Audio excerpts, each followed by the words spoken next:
OMG, and welcome back to another recap and review of HBO's The Last of Us on Infamous Virus. The Last of Us is an American post-apocalyptic drama television series created by Craig Mazin and Neil Druckmann for HBO. Based on the 2013 video game developed by Naughty Dog, the series is set 20 years after a mass fungal infection caused by a mutation of cordyceps, which sparked a global pandemic. The infection causes its victims to transform into hostile, cannibalistic creatures resembling zombies.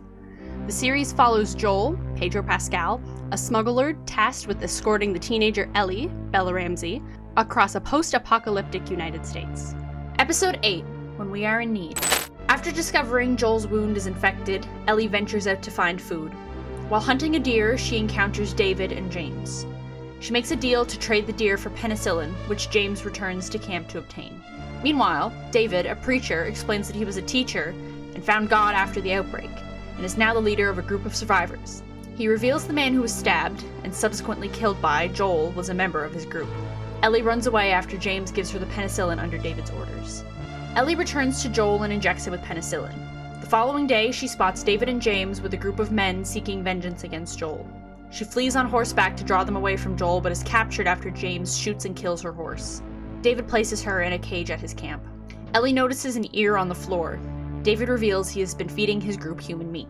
He tells her he admires her strength and violence and they could begin a relationship, but she breaks his finger. Meanwhile, Joel awakens and kills one of David's men, then tortures and kills two more to discover Ellie's whereabouts.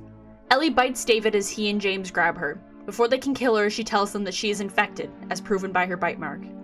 While they argue whether it is real, Ellie kills James with a meat cleaver and escapes.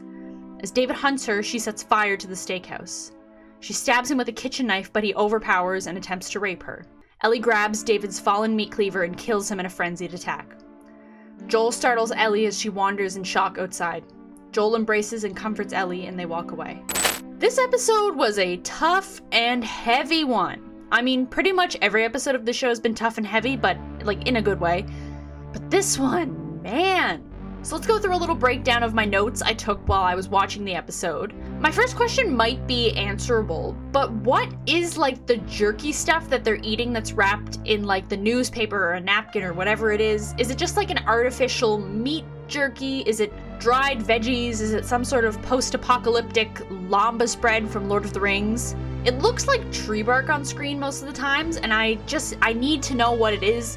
So if you know what it's called in the game or what they're actually eating in the show, please let me know, because I cannot stop thinking about what tree bark would taste like every time they eat it on the show. My next question is, and I don't know if it's so much of a question or just a general thing, but I noticed when Ellie was first confronting David and James in the woods, she deepened her voice a little. It sounded differently, and I don't know if maybe it's because it was cold or she just fell on her face or whatever, but I'm almost wondering if it's a conscious choice she made to make her voice sound deeper to try and be more threatening. Also, in case you didn't know this, the actor that plays James is actually Joel's voice actor from The Last of Us game, so that's a pretty cool cameo role. I'm sure a lot of the questions I have for these videos could easily be solved by Googling or searching on a subreddit, but that takes the fun out of these videos and gives you guys reasons to comment on them. So was Alec the guy that Joel killed, the one that attacked them when they were leaving the university campus in episode 6, or was he someone else they killed along the way? Because I cannot really keep track of who they're killing on this show. My heart goes out to Ellie during the course of this episode. She's just a kid currently going through like the 9th circle of hell and basically has Joel's life in her hands and no one to ask for help. Another episode with an amazing performance from Bella Ramsey. Ellie is really lucky that Joel isn't allergic to penicillin, or the show would have taken a completely different turn. Also, and this just might be a me thing, but if Joel has a fever, why didn't she try and make like an ice pack out of like snow or whatever to try and help break the fever? Maybe. I know she's got a couple years of military school under her belt, but I don't know how many life-saving things Fedra would actually teach kids. I feel like they're pretty die people. I feel like they're pretty like, he's dead, he's sick, he's dead. Like that's kind of their motto or whatever. When Ellie was feeding Snow to the horse, I was like, man, I'm so glad through all these losses in the show and all these horrible things that keep happening to Joel and Ellie, that this horse is still alive. And then I had to retract that statement about 5 minutes later when the horse was shot and killed. I was devastated. Rest in peace, horse. This is truly the greatest loss in television history. Ellie's wild cowgirl days will be put on pause for a while. So jumping into the meat, get it? Because there were cannibals in this episode, so the meat of this episode. Apparently, even in a post-apocalyptic world, the Catholic Church is still abusing and raping children, which doesn't really surprise me.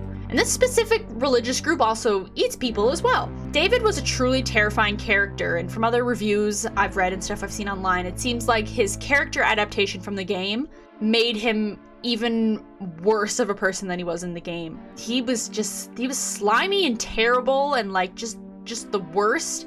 There's a list of disgusting things he did this episode that I could just rhyme off, and probably the worst one is him trying to rape and then kill Ellie. That scene is so raw and horrific. Ellie's screams while she just stabs him over and over again with the meat cleaver was bone-chilling. And even her initial fighting and screaming when Joel finds her because she's so traumatized was just so sad.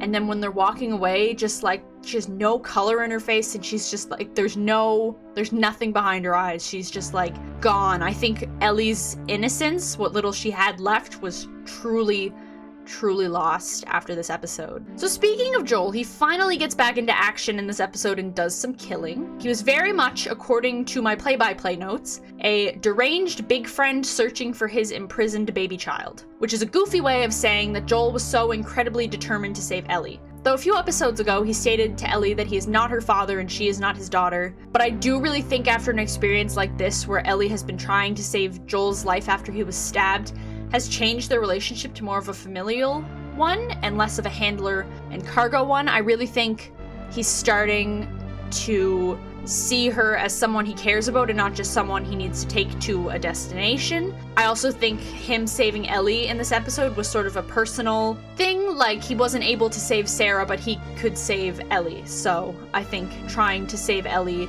is his way of maybe apologizing to Sarah somehow or helping him gain closure from that. So the next episode is the season finale. It's been renewed for season 2, but I really wanted to read through the game's plot and see how the game ends versus how the show's gonna end, or like where in the game's plot we are, if we're halfway through, if we're a quarter in, if we're at the end. I have a really strong feeling based off what Bella Ramsey said about the finale. It was exhausting, she reflects, but those were some of my favorite days on set. That sounds really masochistic, but it's the scenes that break me that I love the most in a way. It's going to divide people massively. I definitely think it's going to end on a cliffhanger and leave us all in suspense till season 2 premieres probably sometime next year in 2024. I'm so excited, but I'm also completely dreading in the best way possible to see how this season ends next weekend. What were your thoughts on the upcoming finale? Are you scared or excited? Let me know in the comments. As always, make sure to like, share, and subscribe. I'll see you next weekend for the last ever recap and review of season 1 of The Last of Us. Stay groovy.